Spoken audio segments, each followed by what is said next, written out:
lá, pessoal. Na última aula nossa, 3 semanas atrás, terminamos o estudo de Direito Material Civil, e agora a gente vai ter 3 aulas de Direito Processual Civil. Hoje, primeiro e segundo horário. Primeiro horário a gente vai trabalhar alguns pontos importantes da parte geral do Código de Processo Civil. Segundo horário, tutelas provisórias e procedimento comum. E na semana que vem, primeiro horário da tarde, a gente vai trabalhar a teoria geral dos recursos. E 2 recursos em espécie são aí os temas mais cobrados. E lá no grupo de vocês, eu dei uma folguinha, mas nessa semana vou mandar uma aula de Direito das Coisas, que vocês precisam assistir, e também uma aula sobre litisconsórcio e intervenção de terceiros. São 2 temas que, vez ou outra, são cobrados também em OAB e não teria como a gente falar aqui na parte geral. Enfim, né, vamos lá trabalhar. Nesse primeiro horário, a gente vai falar sobre a parte geral, e a gente precisa, para situar aqui os pontos de destaque, relembrar que a relação processual ela é, em regra, triangular. Obviamente que existem outros muitos sujeitos da relação processual, mas triangular porque os 3 principais são, especialmente num procedimento comum, autor, réu e juiz. E é exatamente em torno desses 3 sujeitos principais que estão os 4 institutos fundamentais da relação processual.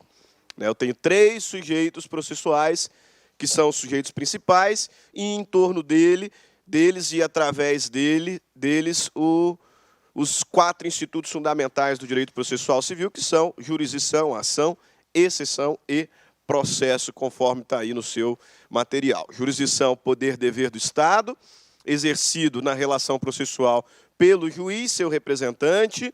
Ação, direito de acessar o judiciário, só que nesse primeiro momento, a ação conceituada de forma lato sensu, daqui a pouco a gente mexe um pouquinho nesse conceito.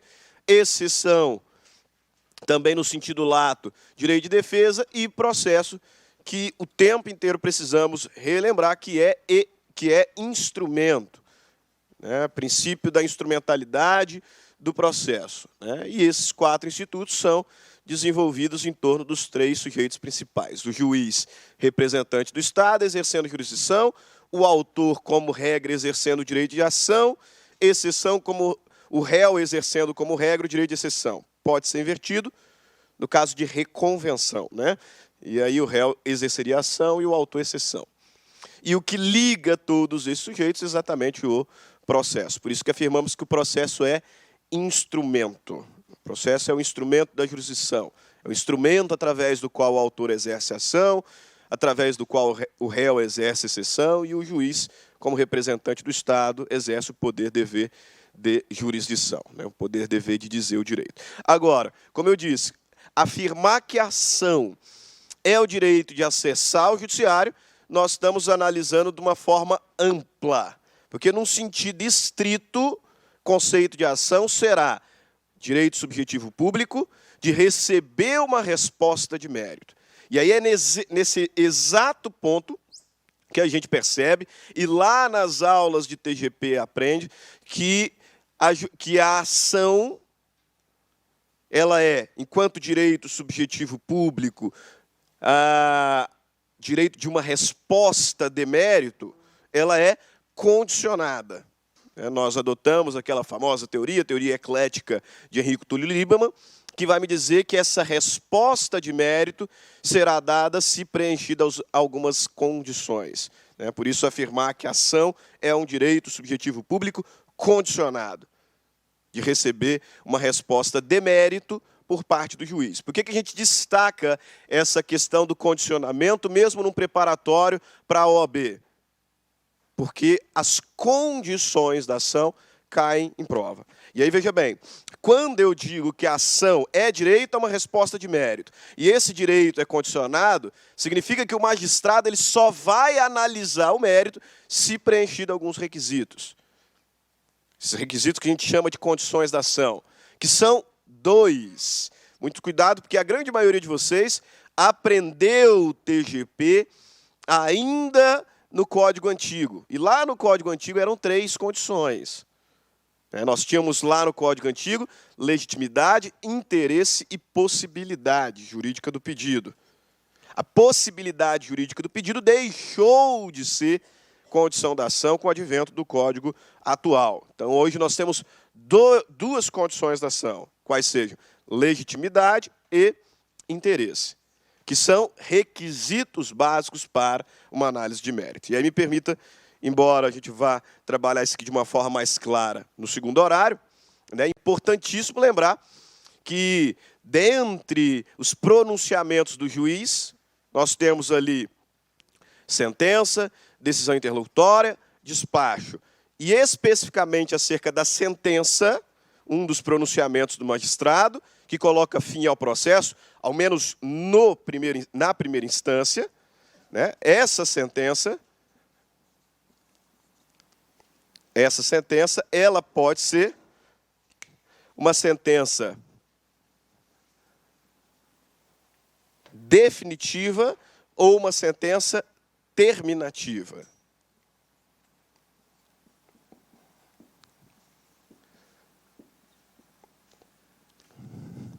Ou uma sentença terminativa. Porque, destacando isso agora, sentença terminativa é aquela que extingue o processo sem resolução do mérito. Sem resolução do mérito.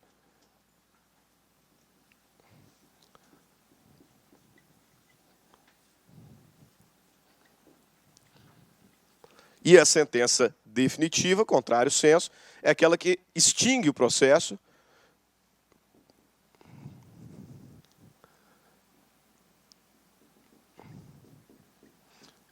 com resolução do mérito. Observe que primeiro elemento para que o juiz chegue a uma sentença definitiva é ele atestar a presença das condições da ação. De modo que, se no caso concreto o magistrado perceber de plano ou provocado pelo réu, ao responder à ação através de contestação, que falta alguma das condições da ação, legitimidade ou interesse, o processo será extinto por sentença, mas essa sentença é uma sentença terminativa. Uma sentença sem resolução do mérito, em que o juiz ele vai reconhecer o quê? Carência da ação. É por isso que insisto, a ação é um direito condicionado. A ação é o direito a uma resposta de mérito. De modo que, se o magistrado, no caso concreto, perceber a falta de alguma das condições, ele vai extinguir o feito, sem resolver o mérito. Ele vai falar que você não tem direito de ação. Você não tem direito de ação. Falta-lhe uma das duas condições que cumulativamente devem estar ali preenchidas. Por isso que, inclusive, na nossa última aula de parte geral do direito civil, quando falamos sobre prescrição, eu insisti com vocês que prescrição não é perda da ação. Prescrição não é perda da ação. Prescrição é perda da pretensão. Porque se você ajuizar uma ação de cobrança de dívida prescrita, o juiz ele vai te dar uma sentença de mérito. Uma sentença definitiva. Se eu te devo um valor, você tendo a oportunidade não cobrou, e aí, consequentemente, a dívida ela prescreveu, você não perdeu o direito de ação. Você não perdeu o direito de ação. Tanto que, se você ajuizar a demanda, o magistrado perceber que você é parte legítima, que tem interesse, de certa forma, mas que a dívida está prescrita, a sentença ela vai ser definitiva. Ela vai ser definitiva. Grave isso. Prescrição e decadência é mérito. Prescrição e decadência é mérito. Por isso que lá no direito civil eu não posso dizer que a prescrição significa perda da ação. Não, perde-se a pretensão. Porque se você não tivesse ação, a sentença seria terminativa. Ação você tem. Você vai receber uma resposta. E vai receber uma resposta de mérito. Só que de improcedência. Okay? Os dois requisitos necessários para que você tenha direito de ação, embora não sejam os únicos que possam causar uma sentença terminativa, os dois requisitos necessários para que você tenha direito de ação são legitimidade e interesse. Legitimidade e interesse, conforme está lá no artigo 17 do nosso Código. Veja, para postular em juízo é necessário ter interesse e legitimidade. Artigo 485, que me traz um rol de situações que ensejam sentença terminativa. O legislador vai dizer, o juiz não resolverá o mérito, quando, aí lá na frente, verificar a ausência de legitimidade ou interesse. Duas condições da ação, legitimidade e interesse. Se você não tiver uma delas, extinção do feito sem resolução do mérito. Cuidado, pois possibilidade jurídica do pedido não é mais uma condição da ação como outrora foi. Tá? E aí, só para fechar aqui o nosso quadrinho, uma constatação importante dessa diferença aqui é que uma sentença terminativa, portanto, uma sentença com resolução do mérito, ela é capaz de gerar coisa julgada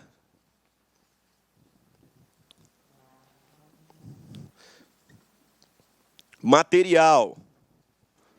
Significa dizer que, se diante de uma sentença definitiva, você insatisfeito não interpuser recurso cabível à apelação, vai transitar em julgado, você não vai poder repropor. Julgado. Agora, se você está diante de uma sentença terminativa, qualquer que seja a razão, por exemplo, falta ali de uma das condições, você tem a opção de apelar, porque o processo está acabando na primeira instância, afinal estou diante de uma sentença, você tem a possibilidade de apelar, mas não querendo apelar, pode repropor a demanda, mesma demanda. Por quê? Porque sentença sem resolução do mérito não faz coisa julgada material. Ela faz coisa julgada formal apenas.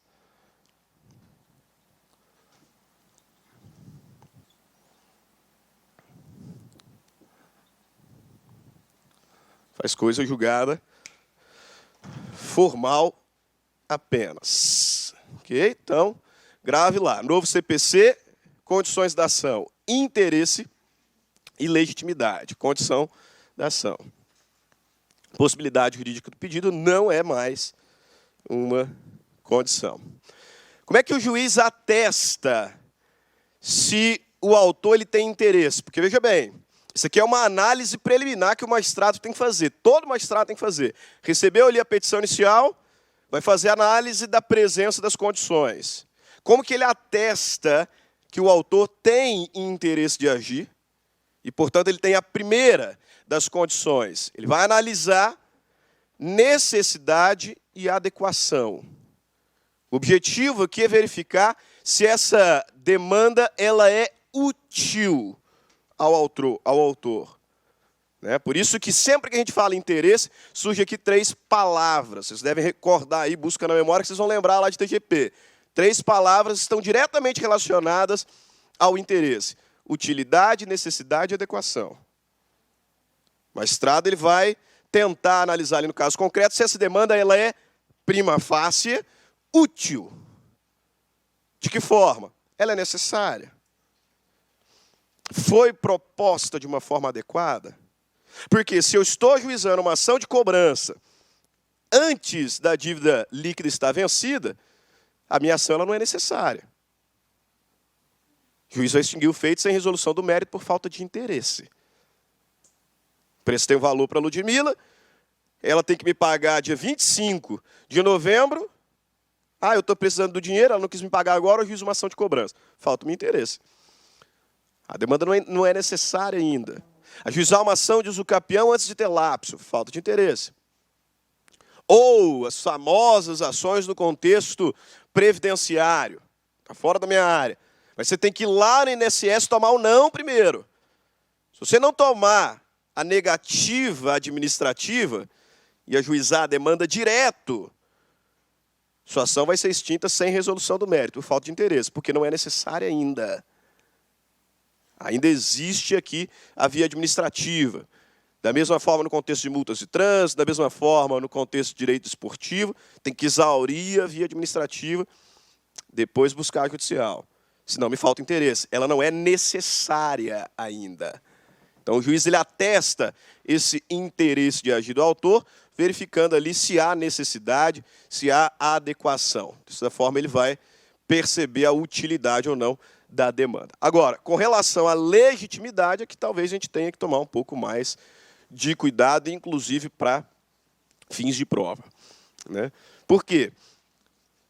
Veja bem, quando a gente fala em legitimidade, enquanto condição da ação, enquanto requisito para o magistrado analisar o mérito, analisar, não quero nem saber se ele vai julgar procedente ou não, para ele passar a análise do mérito. A legitimidade enquanto condição, regra geral,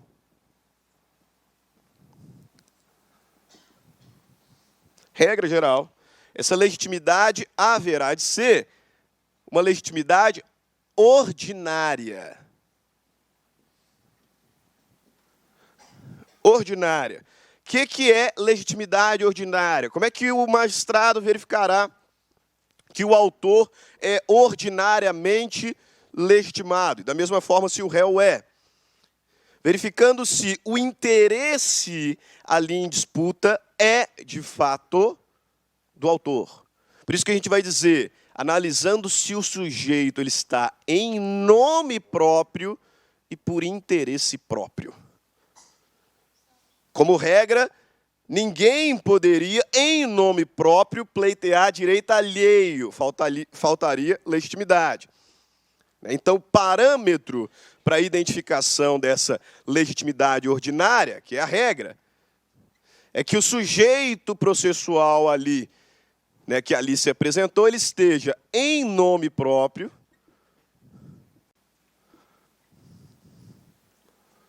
e por interesse próprio.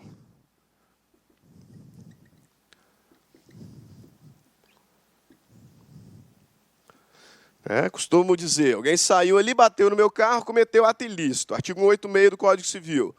Aquele que por ação ou omissão, voluntária, negligência, imprudência, violar direito e causar dano a outrem, ainda que exclusivamente moral, comete ato ilícito. Perfeito. O 927 diz, quem cometeu ato ilícito está obrigado a reparar. Então o sujeito saiu ali, bateu no meu carro, ato ilícito. E se recusou voluntariamente a reparar o dano que me causou. Por conta dessa recusa, eu, Stanley, tenho interesse e tenho legitimidade para propor uma ação indenizatória. Mas não quero fazê-la.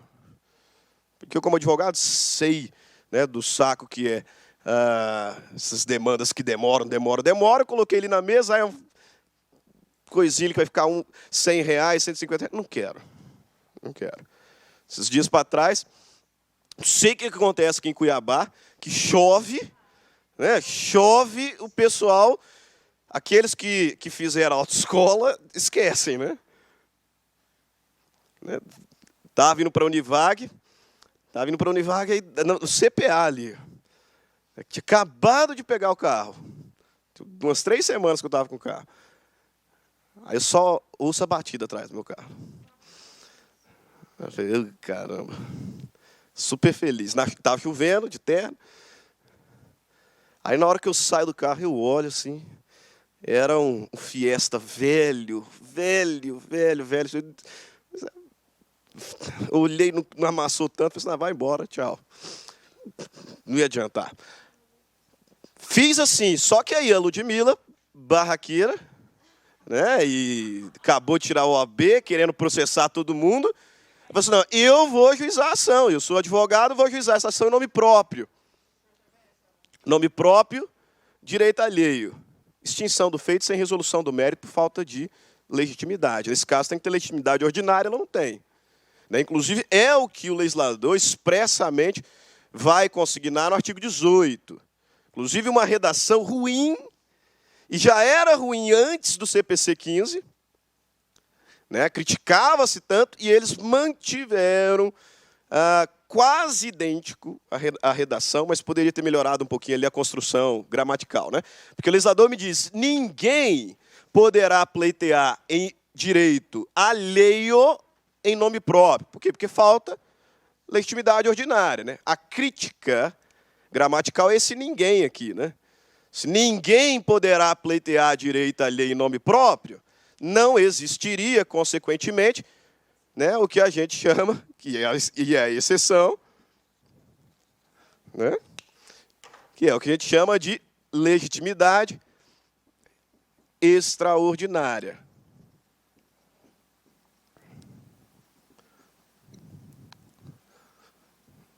Legitimidade extraordinária. Então, ele coloca ali ninguém, mas alguém pode. E ele mesmo, né, vai identificar, ele mesmo legislador. Porque ele diz: ninguém poderá pleitear direito alheio em nome próprio, faltaria legitimidade, vírgula.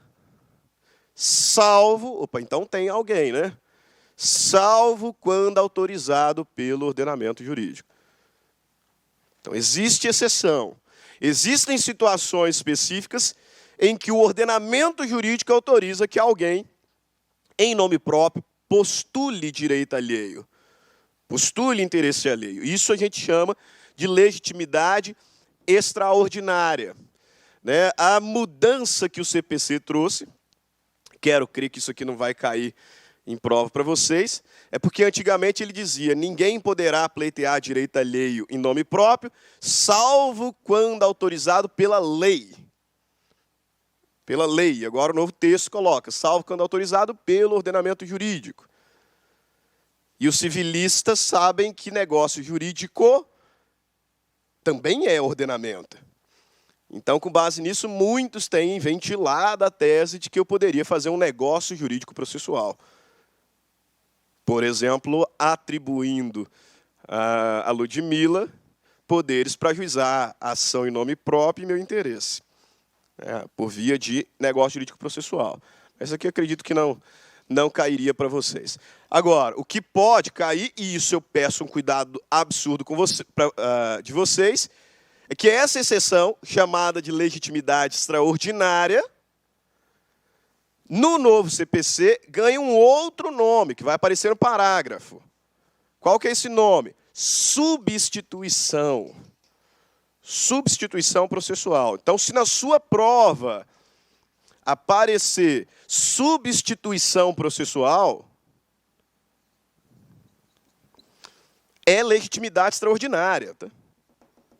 Essas expressões no novo Código de Processo Civil são expressões sinônimas. Então, pode aparecer na sua prova tanto legitimidade extraordinária quanto substituição processual. Nos dois cenários, alguém, por autorização do ordenamento jurídico, está em nome próprio postulando direito alheio. É o que acontece no caso de sindicatos, só para exemplificar. Quando o sindicato vai lá em nome próprio postulando direito à categoria. Ou quando o Ministério Público atua em nome próprio, defendendo interesses de um menor, por exemplo. Ou quando eu sozinho ajuizo uma ação reivindicatória de um imóvel que, em tese, pertence a mim e meus irmãos. Nesse caso, eu estou postulando interesse meu, mas eu também estou postulando interesse alheio. Por isso, nesse caso, eu estaria tanto diante de legitimidade ordinária, porque eu estou em nome próprio por meu direito, quanto legitimidade extraordinária ou substituição processual, o nome próprio, interesse alheio, interesse dos meus irmãos. Alguns vão até dizer que, nesse caso, é legitimidade concorrente. Concorrente, porque eu estou ordinariamente e extraordinariamente. Mas são exemplos. São exemplos de legitimidade extraordinária ou substituição processual, como pode cair na sua prova. O parágrafo único do artigo 18, ele vai dizer o seguinte, que havendo substituição processual, então, sendo o caso de legitimidade extraordinária, sendo a hipótese do ordenamento jurídico que autoriza alguém em nome próprio postular direito alheio, o titular do direito, o direto interessado, pode entrar no processo. Veja bem, o legislador cria uma exceção porque ele atribui a possibilidade de alguém em nome próprio postular interesse alheio. E se dessa forma a ação for proposta, o Código de Processo Civil, parágrafo único, vai completar. O verdadeiro interessado pode pedir para entrar. De que forma? E aí grave isso. Como assistente litisconsorcial. Aqui, ó. Havendo substituição processual, o substituído, portanto, o interessado, que nesse caso não era a parte original do processo, havendo substituição processual, o substituído poderá intervir no processo como assistente litisconsorcial. Cuidado, porque é 2 palitos para colocar aqui que ele pode entrar como assistente simples. Não é simples. Ele vai entrar como assistente litisconsorcial. Por quê? Porque o interesse dele é direto, não é reflexo. Intervém no processo como assistente simples aquele que tem interesse reflexo na demanda. Aqui não, o substituído tem interesse direto. Ele entra como assistente litisconsorcial. Perfeito? Mais uma vez, artigo 18 do CPC. Artigo importante. Ninguém poderá pleitear direito alheio em nome próprio, legitimidade ordinária, portanto, que é a regra, salvo quando autorizado pelo ordenamento jurídico, exceção, substituição processual. Havendo substituição processual, o substituído, aquele que não faz parte do processo, mas é o interessado, poderá nele intervir como assistente litisconsorcial. Se cair um caso como esse na sua prova, vai dizer lá que o interessado ele pode intervir como assistente simples, como amicus curiae, né, por meio de denunciação da lide, e vai aparecer lá a resposta correta. Assistência litisconsorcial. Ok? Então, nessa exceção aqui, quando permitida pelo ordenamento jurídico, é possível legitimidade extraordinária ou substituição processual, hipótese em que alguém estará lá em nome próprio, só que por interesse alheio. Ótimo. Por que eu falei que você tem que tomar um cuidado enorme com essa legitimidade extraordinária e com esse segundo nome, substituição processual? Porque existe um outro instituto no processo civil chamado sucessão processual. E aí sim, sucessão processual e substituição processual não são expressões sinônimas. Então, muito cuidado. Se na sua prova cair lá acerca de sucessão processual,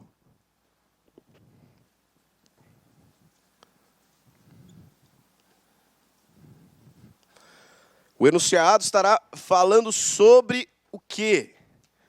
Sobre troca das partes, mudança de partes.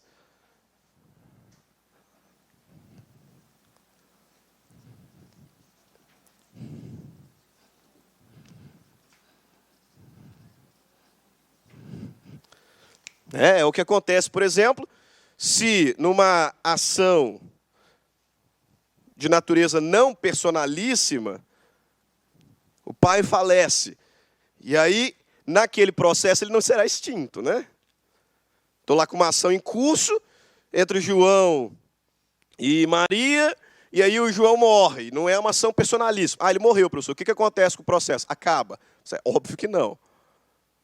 Óbvio que não. Se essa ação não é personalíssima, terei sucessão processual. O sujeito morreu, então alguém vai entrar no lugar dele. Inicialmente o espólio, posteriormente, ou se não tiver inventário, os próprios herdeiros. Sucessão processual causa mortes. Isso não tem nada a ver com substituição. Até porque, se o pai morrer e os filhos entrarem no processo, eles entram nesse processo em nome próprio e por interesse próprio, porque o pai morreu. De modo que o objeto que está ali sendo discutido no processo foi transmitido causa mortes. Então, o sujeito que entra no processo por sucessão processual, ele entra em nome próprio,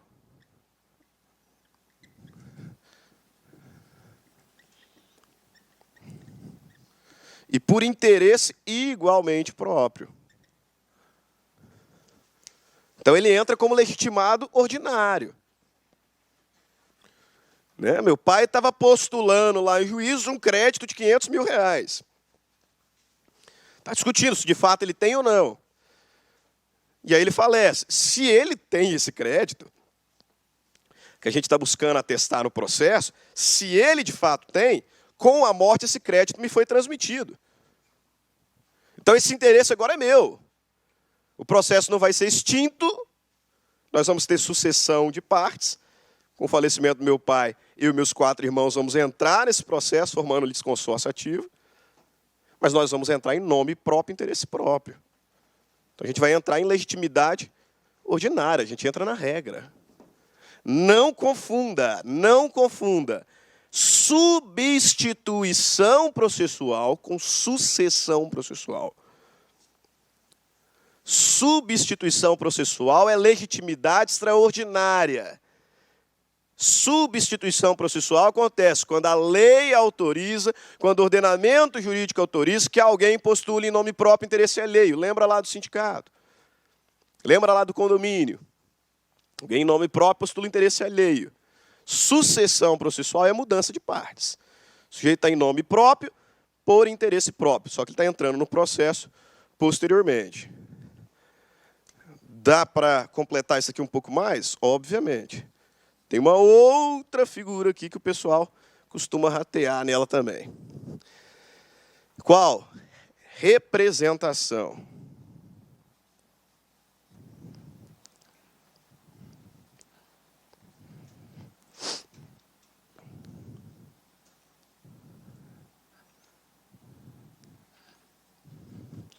Representação processual. O que ocorre aqui no Instituto da Representação Processual? Alguém que é a parte do processo,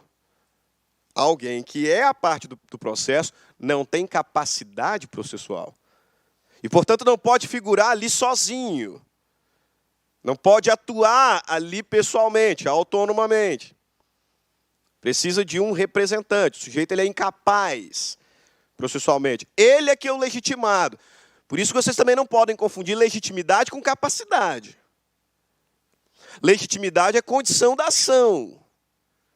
Capacidade é pressuposto processual.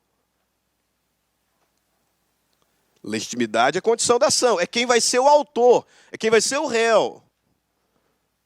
Quem pode ser o autor e quem pode ser o réu. Só que, por vezes, esse autor não pode figurar ali pessoalmente, por ser incapaz. Preciso suprir essa incapacidade por representação. Porque senão vai faltar pressuposto processual. Só que nesse caso de incapacidade, portanto, falta de pressuposto processual, o representante, ele está ali atuando o quê? Em nome próprio? Se não, ele não é o autor. Né? Você passou ali na OAB, vai começar a advogar. Né? Aqueles que passaram em civil vão confirmar, né, o dom e vão ali advogar em civil.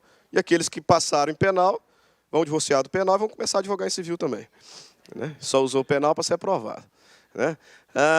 E aí vão lá fazer as suas ações familiaristas. Aí chega lá sua cliente no seu escritório, a exceção daqueles que nasceram em berço de ouro, que já vai ter escritório grande, né? Naquele lugarzinho pequenininho, apertado ali, baratinho que você está alugando. Chega lá o cliente, né? Uma mãe fala assim, eu quero processar meu ex-marido, quero ajuizar uma ação de alimentos contra o meu ex-marido. Você olha para a cara dela e fala, poxa, 27 anos... Está concluindo ali o curso dela, já concluiu a faculdade dela, tem totais condições e tem conhecimento para prover a própria subsistência. Não cabe alimento compensatório nesse caso. Bater o olho e falar assim, não dá para conseguir alimentos para ela. Nova, está formada, já está inserida no mercado de trabalho, não cabe alimento compensatório. Aí quando você esclarecer isso para ela, você fala assim, não, mas é para o filho que eu tive com ele. Assim, então não é você a autora da ação. A ação de alimentos ela é proposta em nome do filho. Até porque se você propõe em nome dela, ela é parte ilegítima. Ela é parte legítima. A ação vai ser proposta pelo filho. Aí você vai colocar lá, fulano de tal, menor impúbere ou púbere que seja, né, se é menor de 16 ou maior de 16, menor impúbere, o púbere, neste ato representado por sua genitora, fulana de tal, opa. Então ela é representante. Ela está nesse processo em nome alheio,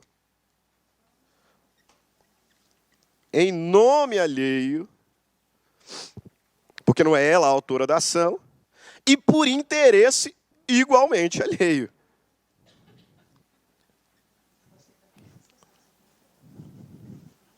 E por interesse igualmente alheio.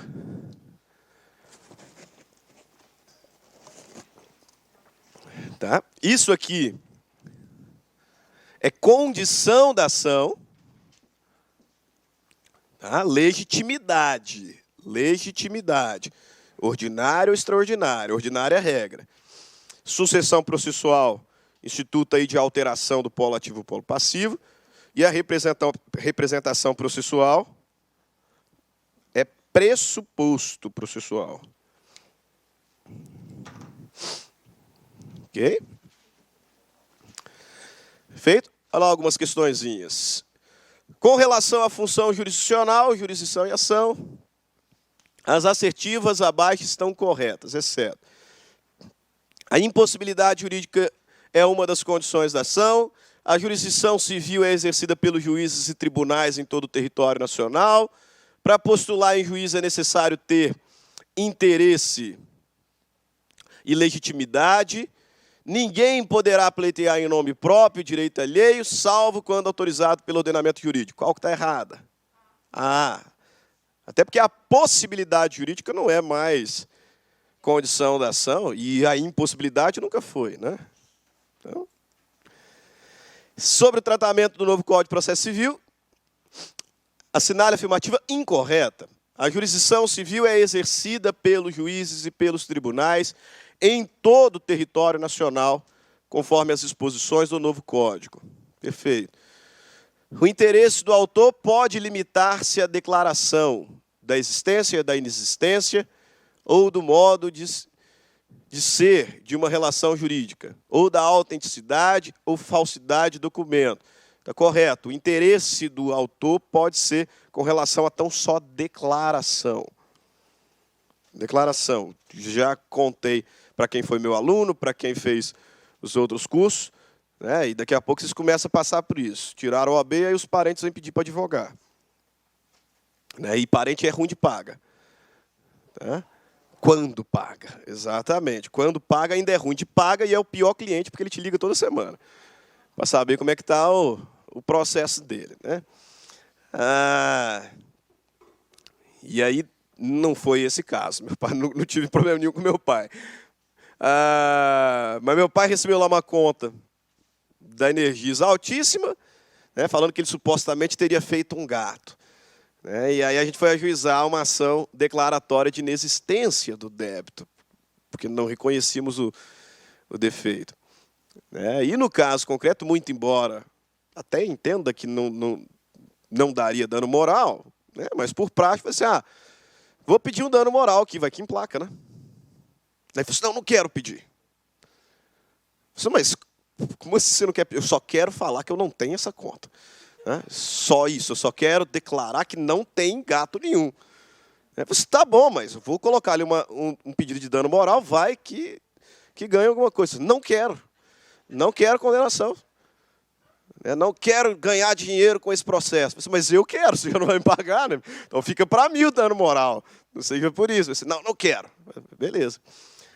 mesmo tendo a possibilidade de postular fazer um pleito indenizatório, né, postular uma tutela condenatória, nos limitamos apenas a postular declaração de existência ou inexistência, né? Aí, finalmente, saiu a sentença, esse ínterim de um curso para o outro, finalmente saiu a sentença declarando a inexistência. O concessionário de energia recorreu, aí chegou lá para a gente, apelação agora, fazer contrarrazões, né? E aí, é tão ruim, cara, o trabalho deles, vocês vão lidar com isso, tão ruim que ele está pedindo efeito suspensivo, né, do recurso, porque é um recurso nominado, na verdade. Recurso nominado, como regra, não tem efeito suspensivo, mas pode ser pedido. E aí a alegação é que eles estão pedindo efeito suspensivo, porque ficaria muito difícil, caso executasse provisoriamente, a postular a devolução de valores pagos em razão da sentença. Mas que valor? Não foi pago nada, declarou a inexistência do débito. Assim, que valor? Aquele do outro processo que você fez e que pediram, né? E aí você perdeu e copiou e colou agora para fazer esse recurso nominado? Porque no nosso não tem, né? No nosso não tem. O pedido só foi declaratório de inexistência, então não envolve pagamento nenhum. C. Para postular em juízo é necessário ter interesse, legitimidade e possibilidade. Esquece. Possibilidade jurídica do pedido não é mais condição da ação. Quanto ao exercício da função jurisdicional pelo Estado juiz e do que se refere à jurisdição e ação, é incorreto afirmar. Para postular em juízo é necessário ter interesse e legitimidade. Beleza. Ninguém poderá pleitear direito alheio em nome próprio, salvo quando autorizado pelo ordenamento jurídico. Em havendo substituição processual, o substituído será excluído do feito, não lhe cabendo intervir como assistente litisconsorcial. Está errado. Substituição processual, o substituído pode entrar como assistente litisconsorcial grave. Parágrafo do artigo 18. Ok? Não confundam condições da ação, legitimidade e interesse, que quando falta sentença terminativa, sentença sem resolução do mérito, o juiz está falando que você não tem direito de ação, portanto, carência. Né? Não confunda condições da ação com elementos da ação. Condição da ação são duas. Legitimidade e interesse. Requisitos básicos para que o magistrado analise o mérito. Se você não tiver, você é carecedor de ação, o processo será extinto sem resolução. Elementos da ação, outra história. Os elementos da ação servem para quê? Para identificar e individualizar. E são três os elementos da ação: partes, pedido e causa de pedir. Partes, pedido e causa de pedir. Condições da ação: legitimidade e interesse. Elementos da ação: partes, pedido, causa de pedir.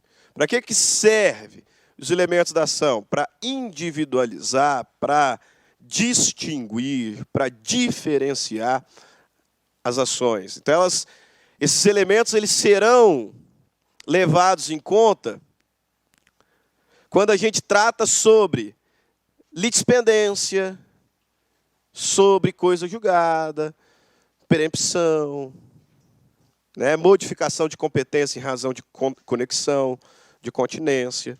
Né, nessa seara que a gente vai trabalhar aqui os elementos.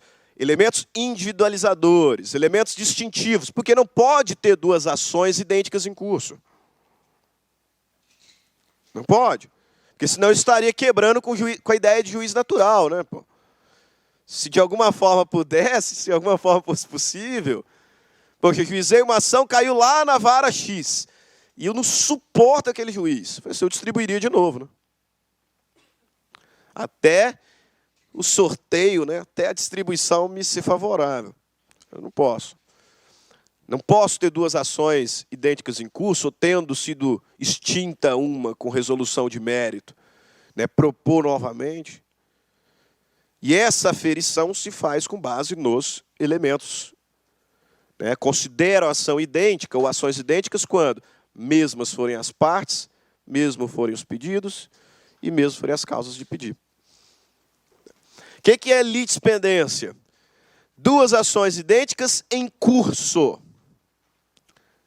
Nesse caso, a primeira proposta fica. Então, juízo prevento. Registra a distribuição, vai prevenir o juízo. Litispendência acontece quando se repete uma ação que já está em curso. A segunda será extinta. Com ou sem resolução do mérito? Sem resolução do mérito. Sentença, portanto, terminativa. Coisa julgada. Depois do trânsito em julgado de uma decisão, em ação determinada, propõe-se a mesma ação. Será extinta. Sem resolução do mérito. Coisa julgada. Por isso que eu peço cuidado. Se a sentença foi terminativa, ela não faz coisa julgada. Você pode repropor. E não vai dar aqui óbice nenhum. Sentença terminativa, ela não faz coisa julgada material. Então vai lá, mesmas partes, mesmo pedido, mesma causa de pedido. Problema nenhum. Agora, foi uma sentença definitiva? Apela. Porque se você não apelar, vai transitar em julgado. E aí será impossível repropor a mesma demanda. E se isso acontecer, né? Porque se eu falar impossível, aí a Ludmila vai falar assim, professor, poder pode, né? Poder pode, só que vai ser extinta, né? Vai ser extinta sem resolução do mérito. E a perempção? O pessoal esquece demais dela, porque a coisa julgada e litispendência, molezinha. Perempção. Primeiro, perempção não se confunde com preempção. Preempção. Preempção é o quê, professor? Preferência. Preempção. Preempção é preferência. É aquilo que a gente estuda lá em direito contratual. Né? Por exemplo, o locatário tem preempção na compra do imóvel, caso o locador queira vender. Ele tem preferência. Os condôminos têm direito de preempção. Preferência. Perempção é outra história. A perempção ela acontece quando? Quando o sujeito, por 3 vezes, ajuizou a mesma ação e deu causa à extinção sem resolução do mérito por abandono. O sujeito ajuiza a ação, abandono feito, ação extinta sem resolução do mérito. Como foi sem resolução do mérito, eu posso repropor. Sentença terminativa. Beleza, ele vai lá e repropõe. Abandono feito. Extinto feito. Sem resolução do mérito. Sem resolução do mérito. Terminativa. Posso repropor, mesmas partes, mesmo pedido, mesma causa de pedir. Aí vou lá e faço de novo. Terceira vez, dou causa à extinção do feito por abandono. Sentença terminativa. Né? Posso repropor. Em tese poderia, né? Só que nesse caso não dá mais. Se quiser, você pode até tentar, mas agora ela vai ser extinta direta, sem resolução do mérito. Por quê? Porque a gente vai ter configurada perempção. Perempção ela acontece quando, por 3 vezes, o autor iniciou a demanda, juizou a demanda e deu causa à sua extinção por abandono. Chega, né? A partir da 4ª, acabou. Agora não tem a menor chance da gente partir para a análise desse mérito. Ok? Nesse ponto da matéria, o Código de Processo Civil dá uma aula espetacular. Eu recomendo até que você leia o código. Tá? Tem caído muita letra da lei em OAB, em processo civil principalmente. Dentre várias causas de extinção sem mérito, né? E dentre várias possibilidades de preliminares de contestação, o legislador vai me dizer lá, artigo 337, preliminares de contestação. Incumbe ao réu, antes de discutir o mérito, alegar perempção, litispendência, coisa julgada.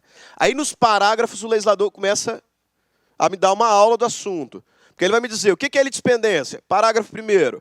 Verifica-se a litispendência ou a coisa julgada quando se reproduz ação anteriormente ajuizada. Mas que história é essa de ajuizar uma ação anteriormente ou já ajuizada? Como assim? Ação idêntica? Parágrafo 2º. Uma ação é idêntica a outra. Quando? Possui as mesmas partes, mesma causa de pedir, mesmo pedido. Os elementos identificadores. Isso aqui é uma ação idêntica. Mesmas partes, mesma causa de pedir, mesmo pedido. Há litispendência quando se repete a ação que está em curso. Parágrafo 3º. Há coisa julgada quando se repete a ação que já foi decidida por decisão transitada em julgado. Então, o legislador ele dá uma aula aqui de elementos. Hiperempção, professor. Parágrafo 3º do artigo 486. Se o autor der causa por 3 vezes a sentença fundada em abandono da causa, não poderá propor nova ação contra o réu com o mesmo objeto, ficando-lhe ressalvada, entretanto, a possibilidade de alegar em defesa o seu direito. Caso o réu proponha uma ação, e aí ele, em defesa, vá arguir o tema por ter relação direta com o objeto dessa nova ação. Perfeito? Agora, onde mais a gente usa os elementos, os 3 elementos? No contexto de modificação de competência. Modificação de competência por reunião de processos. Processos que foram inaugurados e que foram distribuídos aí para diferentes juízos. E por alguma razão o legislador me possibilita reuni-los em determinadas circunstâncias. Os 2 instrumentos aqui de modificação processual, de reunião de processo, que a gente chama de conexão e continência. Quando que é possível a modificação de competência? Por conexão. Quando as ações que foram distribuídas e que estão sendo processadas em diferentes autos, em diferentes juízos, tiverem identidade de pedido ou causa de pedir. Identidade de pedido ou causa de pedir.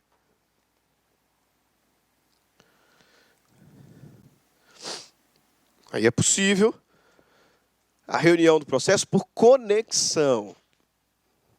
Qual que é o requisito da conexão? Ter identidade de pedido ou causa de pedir. Na prática, vocês vão observar que é um pouco mais raro ter identidade de pedido. Normalmente, conexão ela se dá por identidade de causa de pedir. Estava ali trafegando pela avenida do CPA, e aí o sujeito em alta velocidade bate no carro da Ludmila e bate no meu carro. Beleza, eu posso ajuizar uma ação indenizatória contra ele e a Ludmila ajuizar uma outra ação indenizatória contra ele. Não é o mesmo caso, não é o mesmo carro. Só que a causa de pedir é a mesma. Foi aquele sujeito contra o qual nós estamos ajuizando a ação indenizatória, que em alta velocidade, respeitando as leis de trânsito, bateu, tanto no carro dela quanto no meu. Ajuizei a minha ação indenizatória, ela ajuizou a ação indenizatória dela. Se ela quiser, ela pode. Se ele quiser, ele pode pedir a conexão dos processos, aqui no juízo prevento. Porque a causa de pedir é a mesma. Okay? Artigo 55. Reputam-se conexas 2 ou mais ações quando lhes forem comum o pedido ou a causa de pedir. Forem comum o pedido ou a causa de pedir. E a continência. Pessoal, grava sempre conexão, né? Reunião dos processos por conexão. Principalmente identidade, causa de pedir.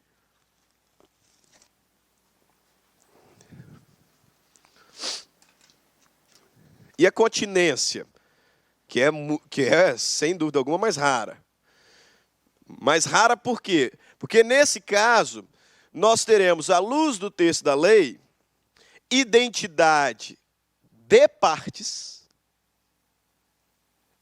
e causa de pedir, e o pedido de uma é mais amplo do que a outra. Por isso que eu falei, lá na conexão, a reunião se dá por identidade de causa de pedir ou pedido. Lá na conexão. Aqui o legislador ele vai me deixar bem claro. Veja lá, artigo 56. Dá-se a continência entre duas ou mais ações quando houver identidade quanto às partes e a causa de pedir. Então não é mais alternativo, cumulativo. Quanto às partes e a causa de pedir.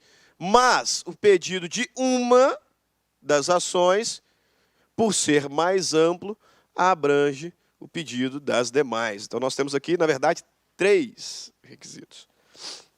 Mesmas partes, mesma causa de pedir, e o pedido de uma é mais amplo do que o das outras, ou da outra. E é exatamente por isso que você tem que tomar um cuidado enorme com a continência. Porque não é sempre que a continência implica reunião dos processos. É o seguinte, a gente grava a regra de que os processos podem ser reunidos por conexão, por continência.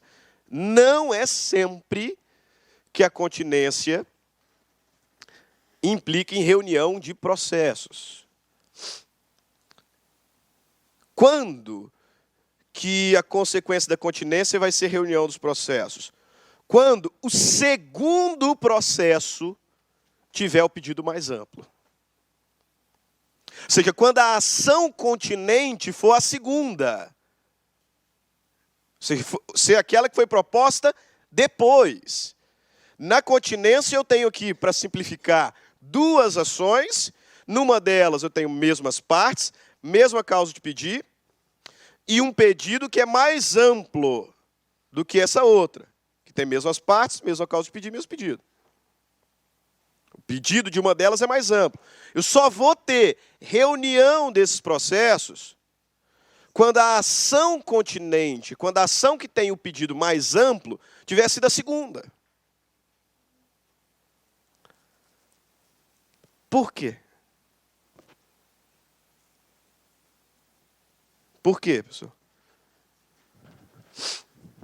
Por que eu só vou ter, no nosso exemplo aqui, ó, né, foi proposto uma ação, tem as mesmas partes, mesma causa de pedir, e aí foi feito um pedido. Depois foi ajuizada uma outra ação, mesmas partes, mesma causa de pedir, e um pedido mais amplo. Então a segunda demanda é a continente. Reúne. Reúne. Outro cenário, cenário invertido. Mesma parte, mesma causa de pedir e pedido. Depois, uma ação com mesmas partes, mesma causa de pedir e um pedido menor. Menor. Se a ação continente é a primeira. Por que nesse caso não reúne?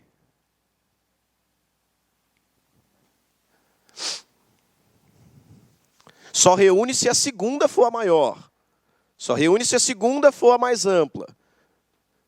Por que se a ação continente for a primeira, eu não vou ter reunião do processo? Porque se for assim, deu litispendência, né, pessoal? Pensa, se a primeira ação for a maior, partes, causa de pedir, pedido. Aí depois eu tive uma ação com mesmas partes, mesma causa de pedir e mesmo pedido, litispendência. Essa segunda ação, ela tem todos os elementos de uma outra que está em curso. Então, nesse caso, se a ação continente for a primeira, a segunda a ser proposta vai ser extinta. Vai ser extinta por litispendência. Porque ela não tem nada diferente de uma que está em curso. Nada diferente. Se tivesse sido invertido, imagina lá que foi proposto, por exemplo, uma ação de Reconhecimento de paternidade. Ajuizou lá uma ação de reconhecimento de paternidade pós-morte. Beleza. Aí caiu a ficha de que podia ter pedido também uma petição de herança. Não pedi. Aí eu vou lá e ajuizo uma outra ação de reconhecimento de paternidade pós-morte com petição de herança. Continência. A segunda ação é maior. Tem mesmas partes, mesma causa pedir, só que além do reconhecimento de paternidade, eu tenho também pedido de petição de herança. Então ela é continente, ela é maior. Reúno lá. Aí não, eu propus uma ação de reconhecimento de paternidade com petição de herança. Aí eu falei assim, aqui vai demorar demais essa petição de herança, esse juiz é horrível, não vai dar certo. Aí eu vou lá e ajuizo uma ação de petição de herança sozinho. Sozinha. Só que mesmas partes, mesma causa de pedir. Opa, esse pedido já está sendo julgado numa outra ação. Aqui deu tudo igual. Extingue o efeito. Eu estou diante de litispendência. A parte, exato. A parte, o juízo reconhecendo, remeter. Né? Olha aqui o artigo 57. Quando houver continência e a ação continente, que a ação continente é a que tem o pedido mais amplo. A ação continente é a maior. Quando houver continência e a ação continente tiver sido proposta antes, no processo relativo à ação contida, que é menor, será proferido sentença.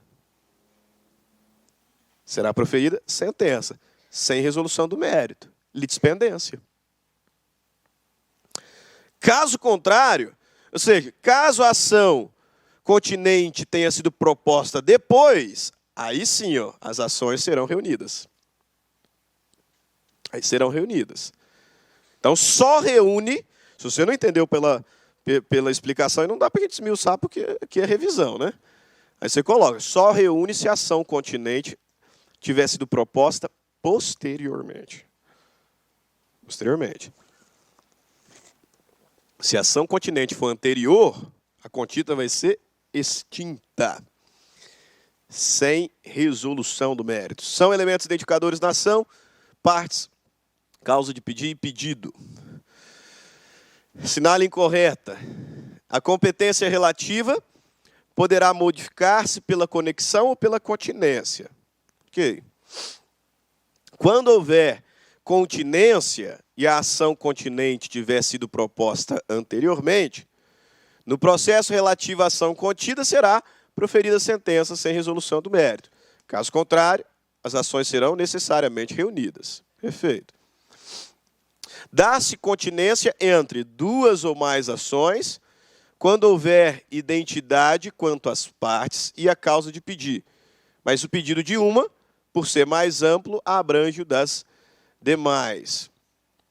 Serão reunidos para julgamento conjunto os processos que possam gerar risco de prolação de decisões conflitantes ou contraditórias, caso decididos separadamente, desde que haja conexão.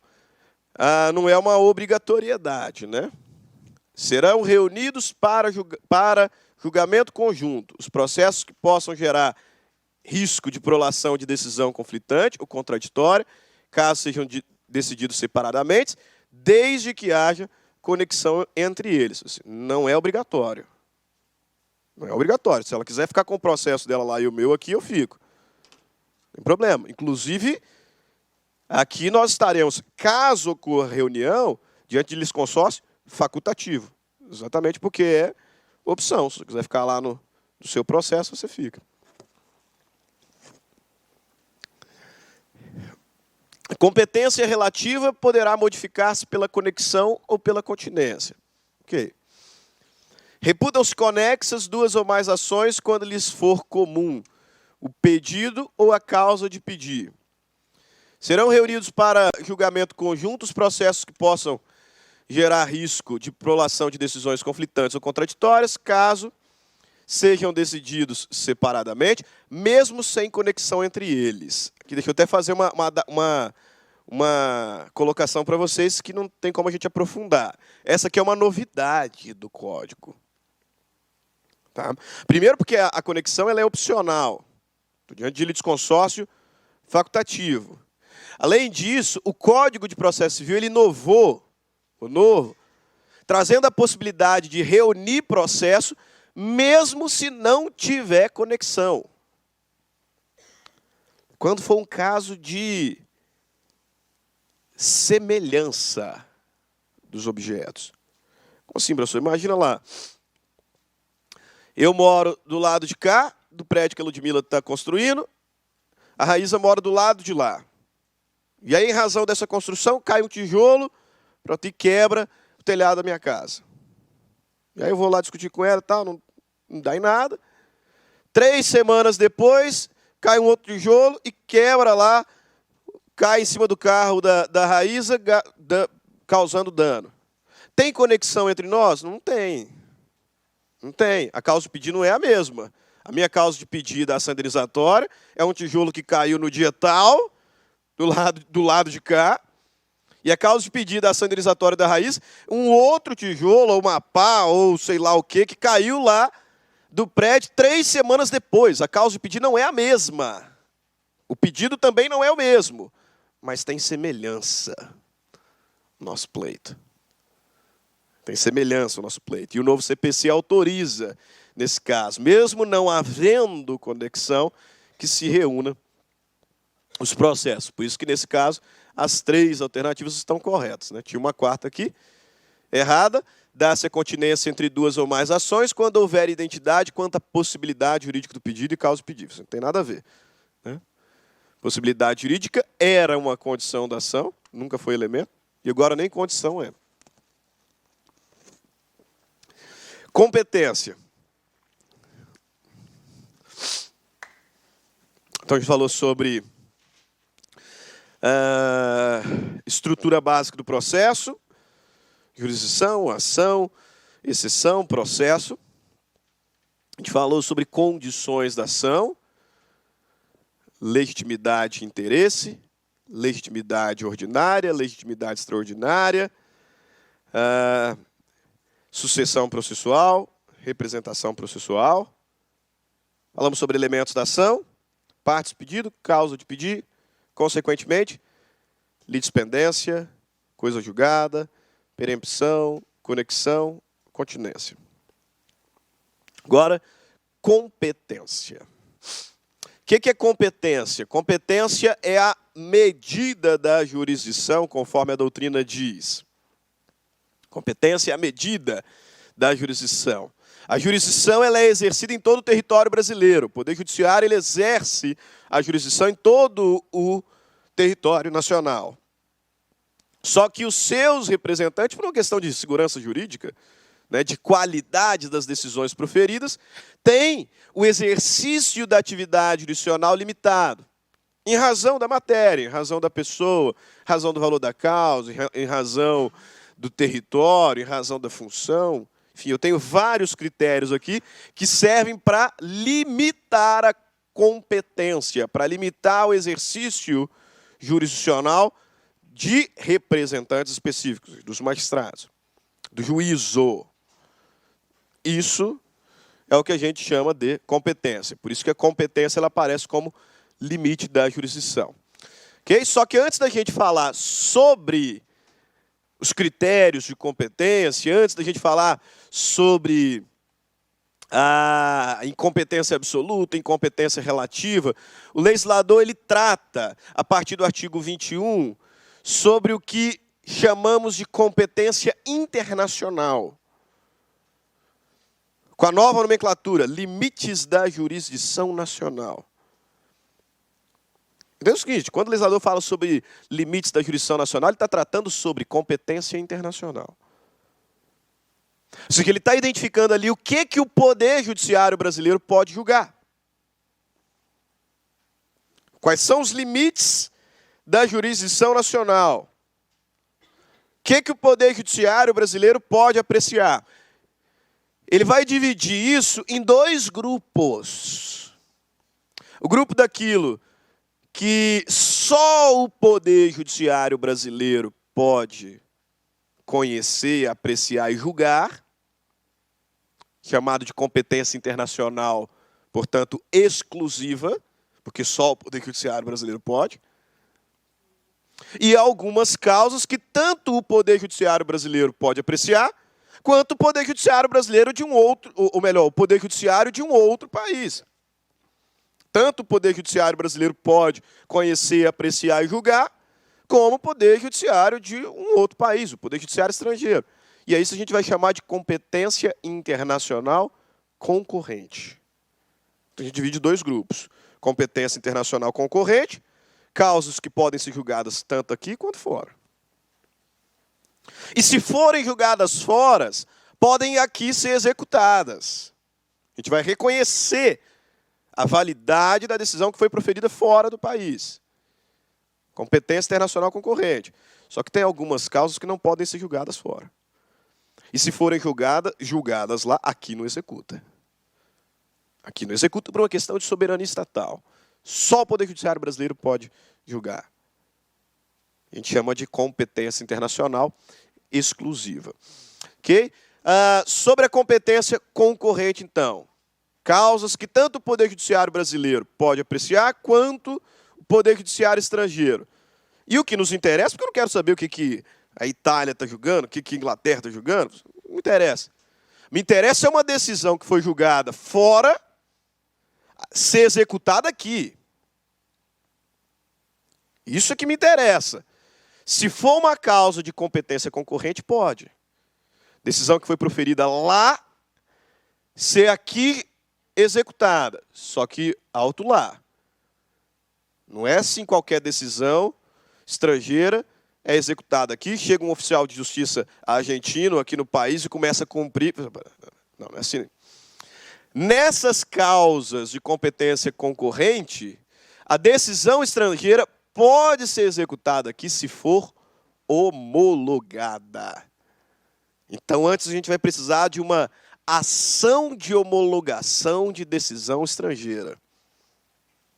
Tem como? Tem, porque é causa de competência concorrente. Foi julgada lá e dá para executar aqui. Mas primeiro a gente vai homologar. Primeiro vai ser necessário um procedimento, uma ação de homologação de decisão estrangeira. Qual é o órgão competente para apreciar a ação de homologação de decisão estrangeira ou de sentença estrangeira? Ufa, que alívio, hein? Parece que comecei a ouvir um STF aqui, né? STJ? Não. Quem executa é a Justiça Federal. Cuidado. Cuidado. Quem homologa é o STJ e quem executa é o juiz federal. Né? Quem executa é a Justiça Federal. Vocês tiveram aula no sábado passado de internacional? Ah, não, do revisaço passado. Né? Então, cuidado. Cuidado porque noutros anos, noutra época, quem homologava era o STF. Até porque o STJ não é tão novo, não é tão velho assim. Né? De fato, houve um período no país em que durou bastante, em que o STF cumulava, tanto constitucional quanto infraconstitucional. Então, houve período que o STF era o responsável pela homologação da sentença estrangeira. Muito cuidado. Quem homologa a sentença estrangeira é o Superior Tribunal de Justiça, é o STJ. E quem executa é a Justiça Federal. Então, o STJ homologa, só que eles não executam muito, né? Principalmente no âmbito civil. Não é que eles estão lá, só decidindo, né? Lá em cima. Aí manda para o piso da Justiça Federal para poder executar. Então, o juiz federal que vai dar o exequatur. Né? Que vai executar. Juiz federal que vai executar. Olha aqui, ó. Está lá na Constituição. Por isso que eu achei até que do jeito que eu achei que o Eduardo tinha falado disso. Dei o constitucional para vocês hoje de manhã, né? Artigo 105 da Constituição Federal. Compete ao Superior Tribunal de Justiça, o STJ, processar e julgar originariamente a homologação de sentença estrangeira e a concessão de exequatur das cartas rogatórias. Isso não é uma sentença estrangeira, né? É uma carta rogatória que está vindo lá da Inglaterra, que está vindo... Beleza. Então, quem vai homologar a sentença estrangeira ou vai conceder exequatur às cartas rogatórias? O STJ. E aí o artigo 109, aos juízes federais compete, dentre outras, a execução da carta rogatória depois do exequatur, né? Então, até para não confundir, vou até mudar, que eu faço compete à Justiça Federal o exequatur. A execução, a concessão é o STJ que dá. E a execução da sentença após a homologação. Perfeito? Artigo 965, cumprimento da decisão estrangeira far-se-á perante juízo federal. Então, não é. Competência para julgar é do STJ, a competência para executar é da Justiça Federal. Perfeito? Quais são essas causas de competência concorrente? Primeiro, isso aqui eu não quero que você decore. Tá? O legislador ele me traz aqui um rol, me traz 2, de hipóteses de competência internacional concorrente. E a gente vai, obviamente, ler porque cai texto da lei. Só que eu não quero que você decore. Porque o que você vai decorar é o rol de competência exclusiva. Primeiro, porque ele é menor. E segundo, porque se não tiver no rol de competência exclusiva, é concorrente. Tanto que esses 2 aqui de competência concorrente são exemplificativos. São algumas situações aí importantes que aprova o legislador colocar na lei. Porque se não é competência exclusiva, então ela é concorrente. De modo que você vai decorar o rol da competência exclusiva, que já vai aparecer. Mas a gente não pode deixar de falar da competência concorrente. Já lá, ó, artigo 21. Oi. Uhum. Isso. Ou de lá para cá, né?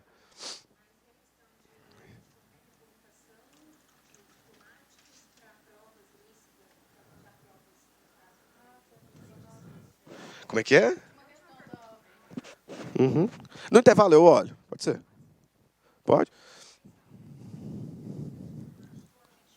Uhum. Uhum. Porque pode caber cooperação. Uhum. Intervalo a gente vê. Já lá, ó, 21. Compete à autoridade judiciária brasileira processar e julgar as ações em que... Essa é o mesmo artigo que estava no código anterior, artigo 88. O réu, qualquer que seja a sua nacionalidade, se estiver domiciliado no Brasil, então, se o réu está no Brasil, posso processar aqui, independente dele ser brasileiro ou não. Domicílio brasileiro. 2.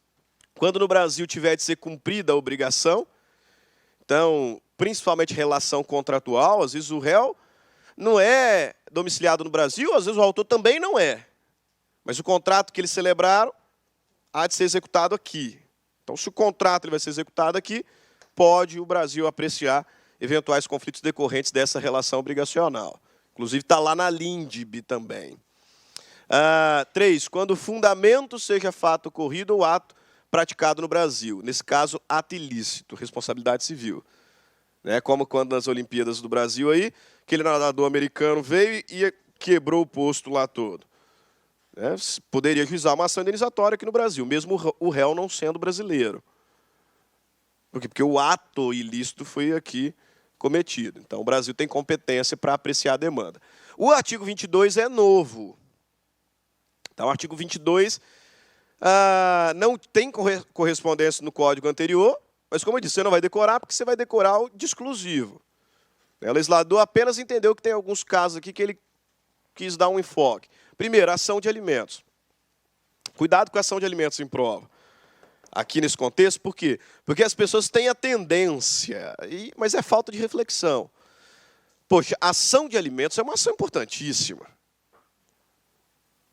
Então, só o Brasil pode apreciar. Mas se você colocar que só o Poder Judiciário brasileiro tem competência para apreciar, você está prejudicando o alimentando. Então, a ação de alimentos é competência concorrente. É, de fato, uma ação importante, mas pode ser demandada tanto aqui quanto fora do Brasil. Por isso que o legislador talvez tenha feito questão de especificar. Compete ainda à autoridade judiciária brasileira processar e julgar as ações de alimentos quando o credor tiver domicílio ou residência no Brasil, então alimentando, o réu mantiver vínculos no Brasil, tais como posse, propriedade de bens, recebimento de rendas ou benefícios econômicos. Isso. O autor não é brasileiro, o réu também não é brasileiro, mas ele tem aqui uma empresa aqui no Brasil, ele tem bens aqui no Brasil, então vem aqui para o Brasil a juização de alimentos, não tem problema nenhum. Quando decorrente de relação de consumo e o consumidor tiver domicílio no Brasil, e quando as partes expressam tacitamente submeter à jurisdição nacional, ou seja, eleição de foro, contrato. Colocou lá no contrato que o Brasil vai apreciar, competência concorrente. Competência exclusiva, só o Brasil pode julgar. Só o Brasil. E aí, nesse caso, destaque que se faz. Se só o Brasil pode julgar, não cabe homologação. Não cabe ação de homologação. Se for proposta ação de homologação, o STJ vai negar. O STJ não vai homologar. Estou diante de uma situação de competência exclusiva. Olha lá o artigo 964. Não será homologada a decisão estrangeira na hipótese de competência exclusiva da autoridade judiciária brasileira. Artigo 25.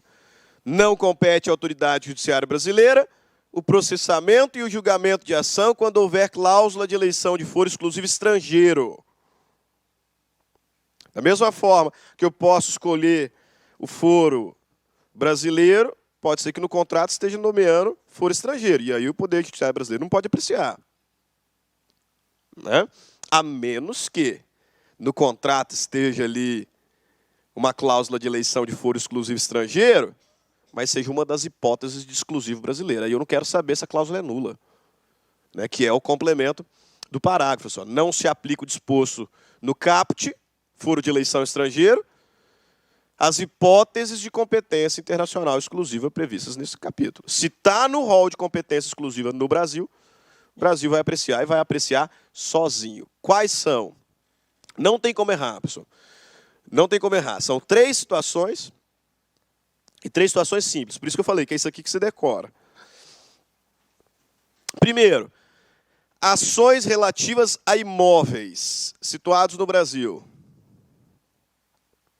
Quaisquer ações que sejam relativas a bens imóveis situados no Brasil, competência exclusiva brasileira. Competência internacional exclusiva. Okay? Não pode ser apreciado lá fora. Inclusive, tem correlação lá na LINDB. Olha lá, o parágrafo 1º do artigo 12. Só a autoridade judiciária brasileira compete conhecer das ações relativas a imóveis situados no Brasil. Primeira situação, imóvel. Tem imóvel, só o Brasil pode julgar. Inciso 2. Em matéria de sucessão hereditária. Então, grave. Primeiro, imóveis. Segundo, sucessão hereditária. Em matéria de sucessão hereditária, proceder confirmação de testamento, inventário e partilha de bens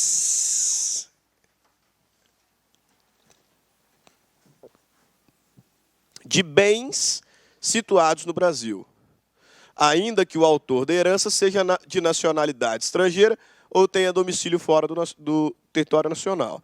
Aí ele já não fala mais em imóveis, tá? Veja bem, no inciso 1º ele fala quaisquer ações relativas a imóveis. Só o Poder Judiciário brasileiro pode julgar. Em matéria de sucessão hereditária, aí já não interessa mais se é móvel, se é imóvel, se é semovente, não interessa. fazer confirmação de testamento, inventário, partilha de bens, móveis, imóveis, semoventes, situados no Brasil, ainda que o autor seja estrangeiro, esteja domiciliado fora, só o Poder Judiciário brasileiro pode apreciar. Só o Poder Judiciário brasileiro pode apreciar. Então, caso do italiano que veio, do mexicano que veio aqui para o Brasil, casou-se com uma brasileira, mudou-se para a Argentina, lá na Argentina teve alguns argentinozinhos, né? E aí depois foram viver na França, e na França ele morreu. Beleza, é mexicano, a esposa é brasileira, os filhos são argentinos, último domicílio na França. Morreu. Onde que eu vou fazer a partilha dos bens? Dos bens situados no Brasil, aqui no Brasil. Não interessa se ele era mexicano, se os filhos são argentinos, se estava na Itália. Os bens situados no Brasil só podem ser partilhados no Brasil. Vai ter que ter um inventário aqui. Vai ter que ter um inventário aqui. Competência internacional exclusiva. Agora, cuidado com o seguinte. Lá na LINDB, lá no primeiro, segundo semestre de vocês, estudar a LINDB, analisando o chamado princípio da territorialidade, no território nacional aplica a lei nacional, tem uma exceção que está exatamente aqui nesse contexto. O processo vai ser aqui no Brasil, mas nesse caso eu posso utilizar o Código Civil mexicano, se for mais benéfico para a esposa, que é brasileira. Não, é porque os filhos são argentinos nesse caso. Então é para ela.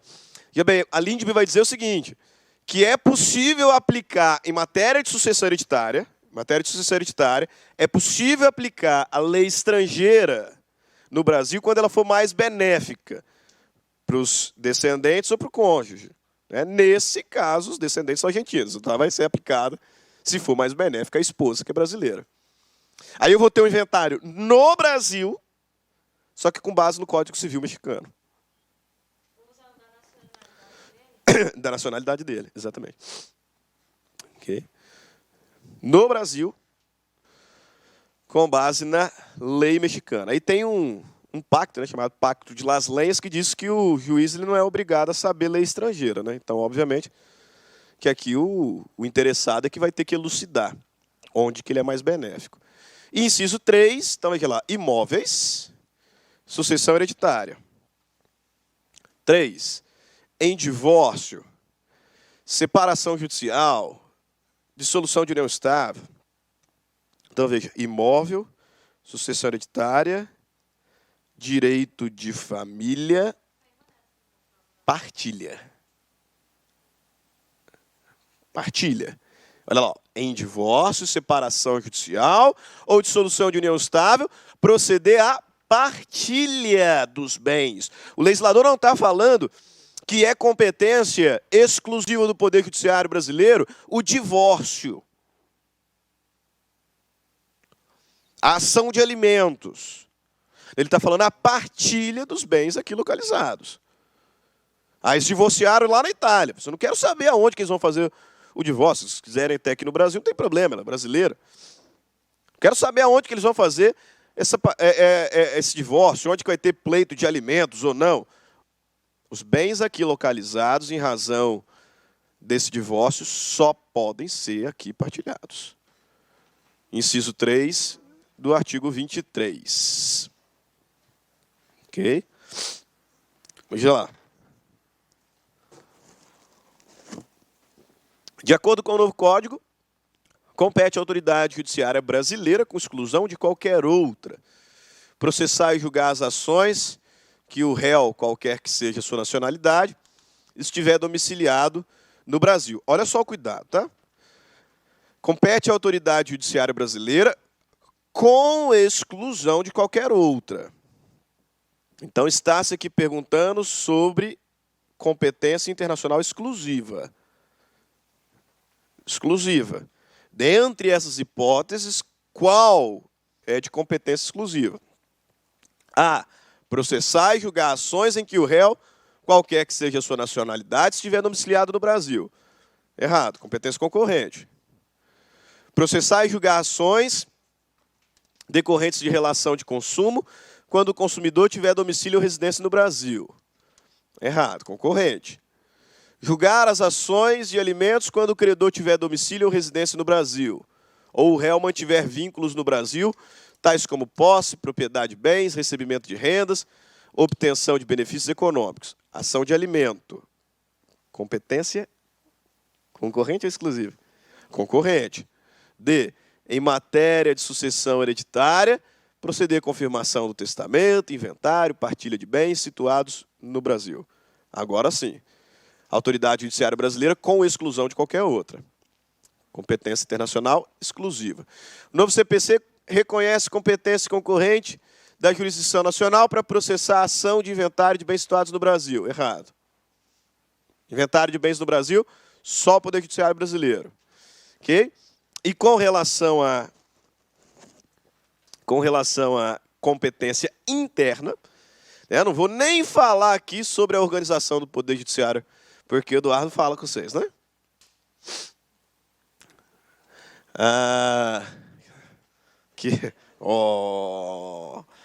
Né? Não, ele fala, por isso que eu falo isso, né? Organização do Poder Judiciário Brasileiro, horizontalmente, em justiça comum, justiça especial.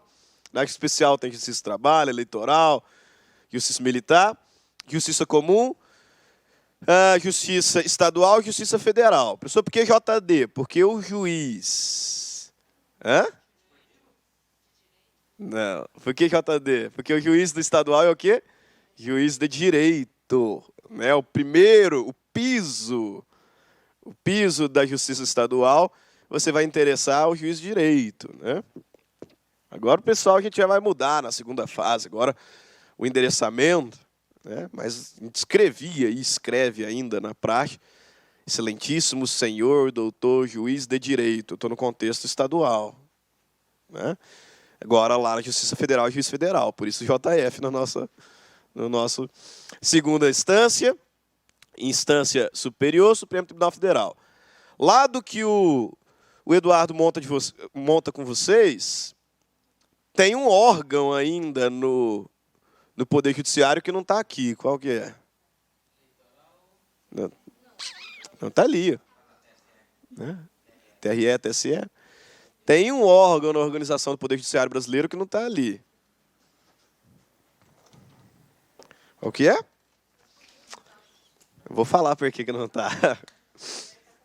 Qual que é? CNJ. CNJ. Por que não está aqui? Ele faz. Né? Então, só que ele não tem... Ele não exerce atividade jurisdicional. Agora é por que ele não está aqui no nosso.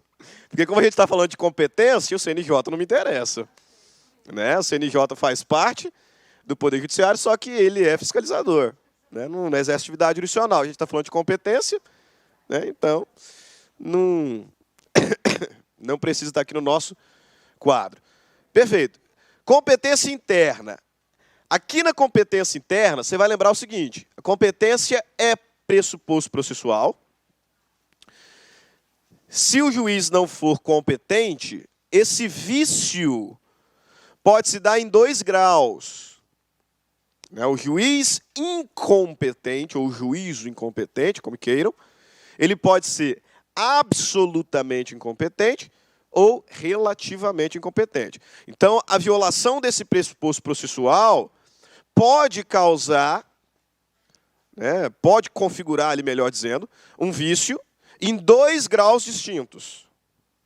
Essa incompetência ela pode ser relativa ou ela pode ser absoluta.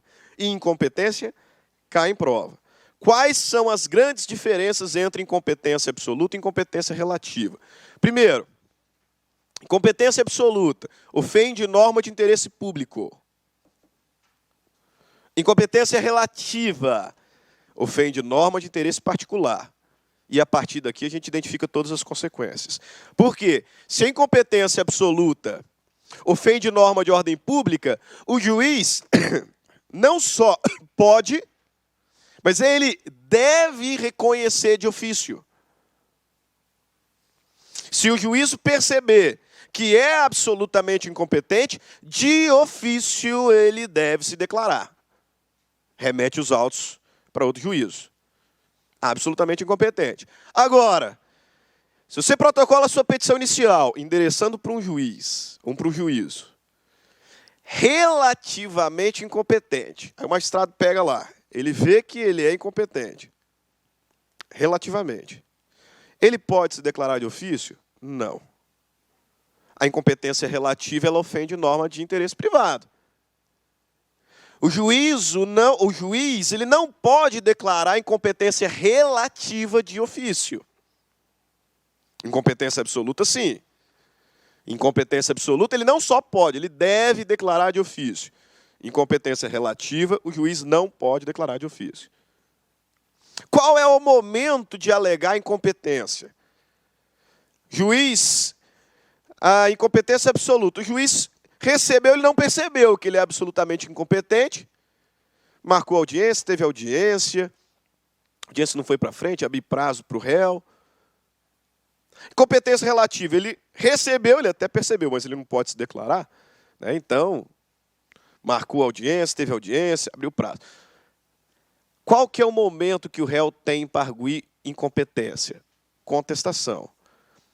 Tanto se for incompetência absoluta, quanto se for incompetência relativa. O momento para o réu arguir incompetência absoluta é na contestação. O momento que o réu tem para arguir incompetência relativa é também a contestação. Professor, se os momentos são iguais, por que o senhor colocou aqui? Porque no CPC antigo, incompetência relativa, a gente arguía por incidente, por exceção. Então eu tinha uma defesa específica para arguir incompetência, chamada exceção de incompetência relativa. E aí a gente colocava, tinha um quadrinho bem parecido com esse. A gente colocava aqui incompetência absoluta em contestação, incompetência relativa em exceção. Não tem mais exceção de incompetência. Tanto uma quanto a outra feita em contestação. Só que, se a incompetência é absoluta, o réu ele tem que alegar em contestação, não fizer, ele pode alegar a qualquer momento. Então não preclui. Ele tem que alegar na contestação, só que não preclui. A incompetência absoluta, ela não está sujeita à preclusão. Portanto, ela pode ser verificada tanto pelo juiz ou acusada pelas partes a qualquer momento. O juiz ele deve reconhecer de ofício, não reconheceu. O réu deve alegar em contestação, não fez essa alegação. A qualquer momento, matéria de ordem pública. Agora, incompetência relativa à história é outra. O juiz não pode declarar de ofício. O réu tem que arguir na contestação. E se ele não arguir na contestação, o juiz se torna competente. É o que a gente chama de prorrogação. Prorrogação de competência.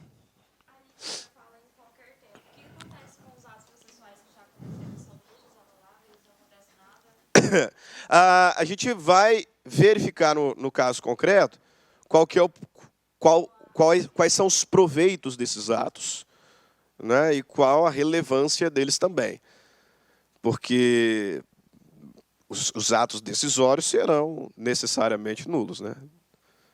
Serão necessariamente nulos. Agora, eu não vou entrar tanto nesse mérito, não, porque lá na hora que você vai fazendo sua pós-graduação em processo civil, você vai ouvir falar sobre uma nulidade que o STJ deu nome recentemente, chamado nulidade algibeira, ou nulidade de bolso. Já ouviram falar sobre isso? O STJ ele tem dado um caráter muito instrumental ao processo, e está certo. E aí ele fala o seguinte: se eu entender que derrubando aqui por nulidade, eu vou acabar com o processo, vou começar ele do zero, eu, réu, mesmo sabendo da incompetência absoluta, eu vou ficar quieto, né? Deixa esse processo seguir. Deixa recorrer. Na hora que estiver lá em cima, com os 10 anos em curso já, aí eu alego a incompetência. Derrubo tudo e começo de novo. Né? Olha que sacada genial, né? O STJ tem falado assim, que se a parte, sabendo do vício, não a acusa, eu não nulifico. Eu não nulifico. É isso que a gente chama de nulidade de bolso. Por isso você sabe e guarda ela. Guarda para um momento. Dificílimo. Dificílimo. Ok? Então, vem lá. Incompetência absoluta, interesse público, o juiz deve declarar de ofício, arguida na contestação. Mas ela pode ser alegada a qualquer momento, porque não está sujeita à preclusão. Incompetência relativa, norma de interesse privado, juiz não pode declarar de ofício, deve ser arguida em contestação, está sujeita à contestação. Está sujeita à preclusão. Portanto, se ela não for alegada na contestação, prorroga a competência. Até um detalhe que se deve fazer. Dentre as defesas preliminares, as preliminares de contestação ali que o legislador vai me trazer um monte, ilegitimidade, falta de interesse, competência, impedimento, etc. Dentre as preliminares de contestação, tem duas que o réu só pode alegar na contestação. As outras são matérias de ordem pública e pode alegar a qualquer momento. Tem duas ali que ele só pode alegar na contestação. Quais? Primeiro, incompetência relativa. Porque se ele não alegar, prorroga a competência, o juiz se torna competente, eu não posso mais falar nada. E segunda, qual que é? Convenção de arbitragem. Convenção de arbitragem. O réu tem que acusar a convenção de arbitragem na contestação. Por quê? Porque senão ele está aceitando a jurisdição. Aí eu vou ficar no judiciário, né? Então essa também é uma defesa processual que ele só pode fazer na contestação. A incompetência absoluta não pode ser modificada pelas partes. Incompetência relativa, sim. É o que a gente faz quando da eleição de furo em contratos. A incompetência absoluta pode ser fundamento de ação rescisória. Incompetência relativa não, até porque se ela não for alegada na contestação, não tem mais incompetência. Né? Então, incompetência absoluta é fundamento rescisório, incompetência relativa não. Quando que o juiz será incompetente absolutamente? Quando que será incompetente relativamente? É preciso saber. A gente faz isso com base nos critérios. Eu tenho uma série de critérios definidores da competência. Competência em razão da matéria, competência em razão da pessoa, competência funcional, competência territorial, competência em valor da causa. Aí grava o seguinte, em razão da matéria, em razão da pessoa, em razão da função, a competência é absoluta. Se você distribuir uma ação civil na Justiça do Trabalho, a matéria, o juiz do trabalho não tem competência para julgar, porque ela é civil, incompetência absoluta. Incompetência absoluta. Mas que advogado, né, perdão da palavra, que advogado burro, né? Assim, nem sempre, né? Tem muita gente que confunde contrato de prestação de serviço com contrato de emprego. Se é prestação de serviço, está aqui conosco, né? Se é emprego, você vai tentar um vínculo empregatício lá preencher os requisitos que a professora trabalha com vocês, está lá na Justiça do Trabalho. Matéria, competência absoluta. Em razão da pessoa, né, você promove uma ação contra determinada pessoa que a Constituição Federal diz que deve ser julgado pela Justiça Federal. E você distribui essa demanda na Justiça Estadual. Incompetência absoluta. Competência absoluta em razão da pessoa. Essa pessoa tem que ser julgada pela Justiça Federal. Como a maioria desses casos aí de políticos que a gente tem visto. Por que vai lá para Curitiba? Né? Tem um monte lá em Curitiba, na Justiça Federal, por conta da pessoa. E em alguns casos, por conta da matéria também. Por conta da matéria. Critério funcional. Né? Por exemplo, ação rescisória. Você não vai distribuir uma ação rescisória no piso. Na primeira instância. Competência funcional do tribunal. Um IRDR, também no tribunal. Não tem como você distribuir um IRDR no piso. Uma ação de revogação da tutela que foi estabilizada. Eu tenho que direcionar o mesmo juízo que extinguiu o feito. Isso é competência funcional. Se você erra aqui, incompetência absoluta, todas aquelas consequências que nós vimos. E aí, veja bem, matéria, pessoa e função, competência absoluta. Consequentemente, a gente vai dizer território e valor da causa relativa. Mas aí, cuidado. Cuidado porque não é bem assim, não.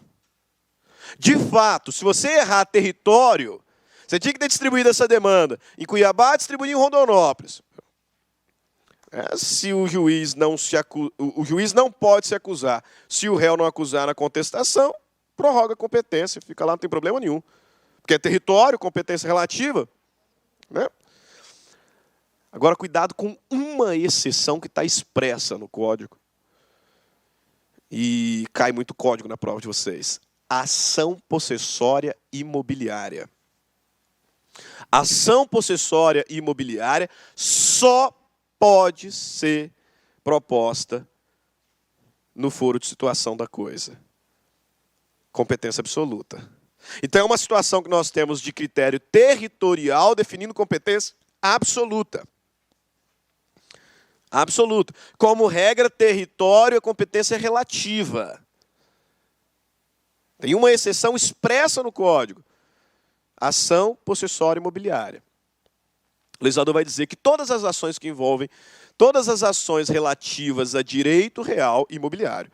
Aí teve gente me falando assim, professor, na última prova teve uma ação lá, teve uma questão lá que estava falando sobre o sujeito que morreu e deixava 2 imóveis. E aí eu marquei que era na situação do imóvel.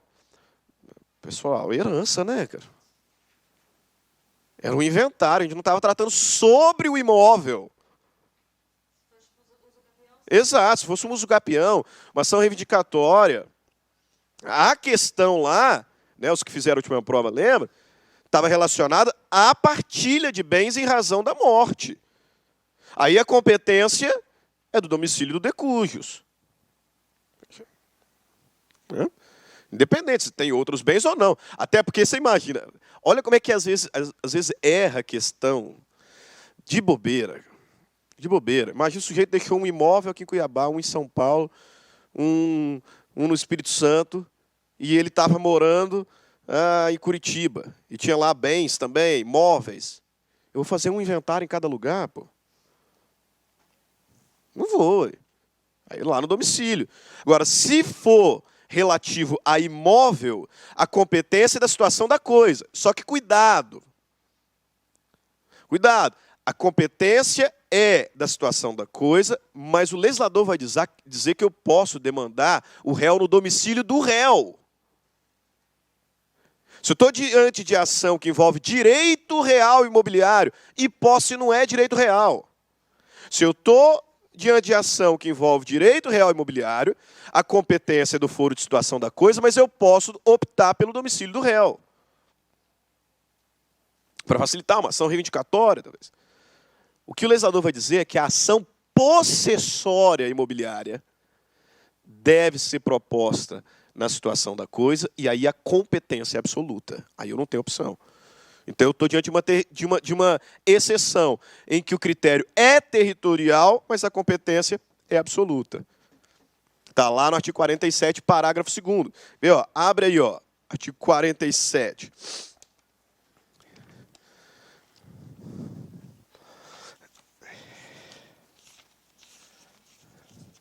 Olha o artigo 47. Para as ações fundadas em direito real sobre imóveis, é competente o foro de situação da coisa.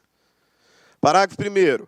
O autor pode optar pelo domicílio do réu ou pelo foro de eleição. Então, ela é relativa. Parágrafo 2º. A ação possessória imobiliária será proposta no foro de situação da coisa, cujo juízo tem competência absoluta. Ação possessória imobiliária, parágrafo 2º do artigo.